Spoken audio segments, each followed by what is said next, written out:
So it's a total market dislocation. This is what a disruption in the free market economy looks like. This is what happens when government imposes edicts on the private sector. It's a mess. Now, they keep telling us it's a temporary mess. However, let's face it, for some operations, the government shutdown is a permanent problem. Joining me now from Dallas, Texas, financial expert, co-founder and chief strategist of GDP Advisors and Daily Ledger contributor, Seth Denson. Seth, I'm reading that 3% of restaurants are closed permanently now, and that later this month that number is going to jack up to around 10%, maybe 11%. This is a permanent problem. This is a temporary problem, they keep telling us. Well, when a restaurant closes forever, that's a permanent problem. So easy to say this is temporary, but this is affecting people's lives.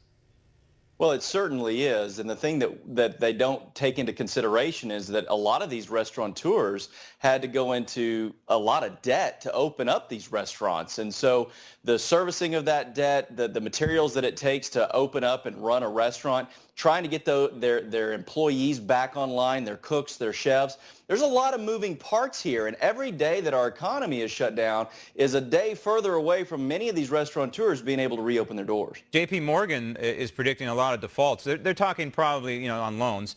They're probably talking more in the housing sector, and it's just going to, although the number is not that bad right now from what I'm hearing, but we can expect it to increase, unfortunately, so it's hitting people at home, literally. But Goldman Sachs has a forecast that's a lot more rosy, and at this moment in time, I kind of want to focus on the more rosy picture, and that is that they predict, I think maybe you can kind of hash this out a little bit, an explosion, if you will, sometime in the summer when the economy is allowed to resume.